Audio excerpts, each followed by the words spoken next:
Hello and welcome back, my friends. Today I'm going to share with you how to make the absolute best tomato cucumber cages that money can't buy. Now, if you head to your local nursery or big box store, chances are you're going to see little cages like this marketed as tomato cages. This is not going to cut it. Most tomato plants are going to topple these cages in no time at all. These do have a use, however. They're good for things like peppers, serrano peppers, bell peppers, but not tomatoes. Now, if you're fortunate enough to find high-quality, heavy-duty tomato cages at your local nursery or big box store, it's going to cost you a pretty penny. And the downside to it as well is that you can hardly ever find something this tall. This is 5 feet tall. This is going to be the total height of the cages that we build today. And these are going to support tomatoes no problem, especially when we secure it using a T-post. So this is a T-post. This is a 6-foot T-post. We're going to drive this in about a foot into the ground, so it's going to be the right size for these tomato cages. Now, these cages aren't just excellent for growing tomatoes and cucumbers. You can grow all sorts of other plants and vining crops using these cages.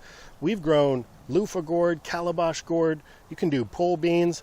I plan on using some of these to support some of my dragon fruit plants as well. So the possibilities are endless. And it's not just large cages that we make out of this material. You can make these small little plant protection cages as well. I've been doing this for years to protect my small seedlings and transplants from my chickens, wild bird, my dogs. I just wrap a little bit of chicken wire around it, and it just does a great job helping to protect my young, tender plants. Another great use is to make a cage to protect maybe a younger plant that's just getting growing that needs a little bit more shade. And you can get yourself some shade cloth like this, or some burlap that you can drape over the top to cut it to fit.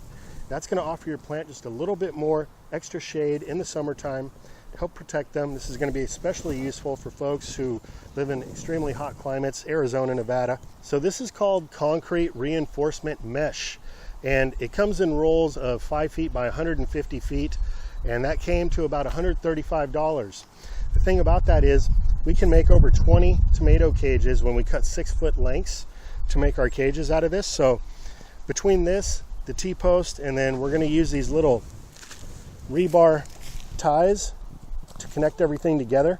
This is just a few bucks. The cost per cage comes to about $12 to $13. You really can't beat it on the price point. And it might seem like a lot of cages having 20 cages, but trust me, they get used up quick when you start gardening, and it allows you to utilize that vertical airspace growth. Like I said, you can grow anything that vines in these cages, anything that needs support. So without further ado, let me show you how to make these cages. Now, you only need 2 different tools to put these cages together: a nice pair of channel locks and a pair of bolt cutters so that we can cut through the stainless steel mesh. So as you're opening up this roll, be careful because it's going to want to spring open, and there's some sharp edges here, so it can hurt you. Just be mindful of that.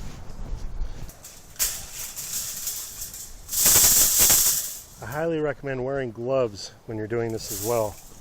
Some heavy-duty leather gloves. You're also going to want to get yourself a tape measure. And the measurements I like to use, and you can customize this to fit your style, whatever it is you're looking to accomplish. But I found a good size to be 6.5 feet, starting our measurement at the first downward piece of mesh here and ending it at another downward section. And then we'll make our cut right in the middle of one of the squares. So we'll end up with about 2.5 to 3 inches of extra wire here on both sides. It's just going to help us to put the gauge together and kind of weave these pieces together. So you see, we took our measurement and it perfectly ends right here at 6.5 feet, right on one of these downward pieces of mesh.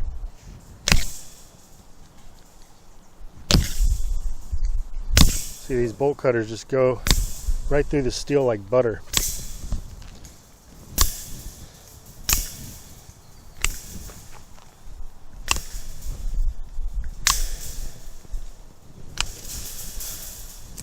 Now, although you could connect this together with anything, even zip ties, I found these little rebar ties to work wonderful. They're cheap, inexpensive. The ones that I've used on my other cages have lasted nearly a decade already. Another nice thing about using this instead of a different wire that you might cut is there's no sharp edge on there. These just go around and twist really easy. I'm just going to kind of cross those little pieces together, and you can fold these over to help secure it as well.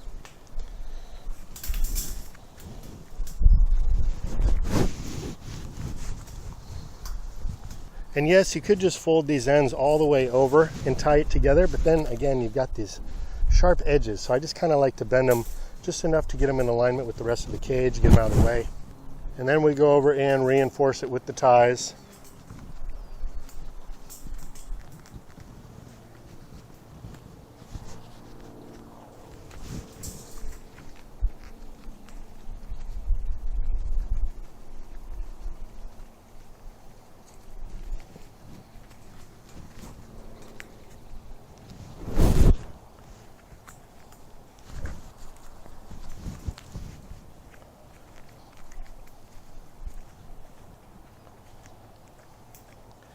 I like to go around the whole thing on each connection point.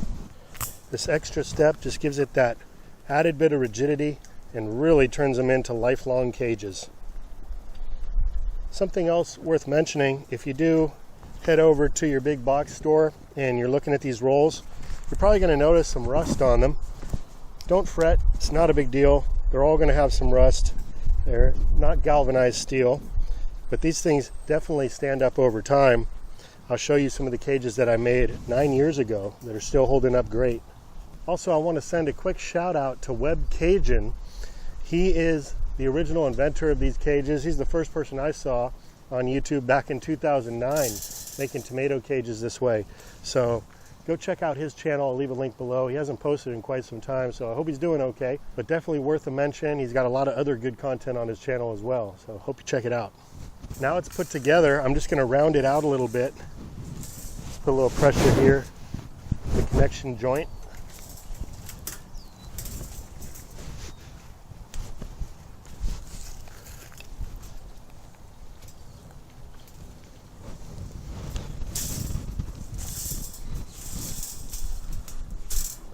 And that's all there is to it. You're ready to start growing. So here's one of those cages that I built 9 years ago.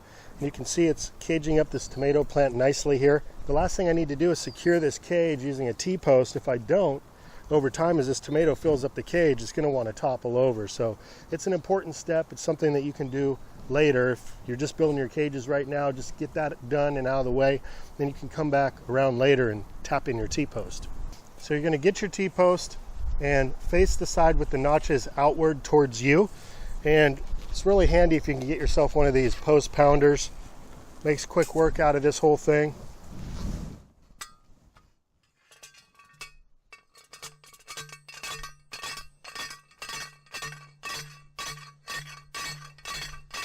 So I like to take the side of the cage where we tied everything together and butt that up against the T-post, just kind of hides it out of the way. Now you could just use a couple of these rebar ties. You're going to need a couple of them to get all the way around, make a few different connection points. But the best way to do it is to pick up some of these T-post clips. These make quick work out of the whole process here, real clean. And the way these work is you just loop one edge around the cage, then you're going to work this other piece around like so. And you just loop the other side around, give it a good twist, crimp that down, and that's on there real tight. We'll just add one more. That ain't going nowhere. So that's all there is to it, my friends. Quick, easy, well worth the investment. So with that, I'm going to call my neighbors out now and hand them over these cages.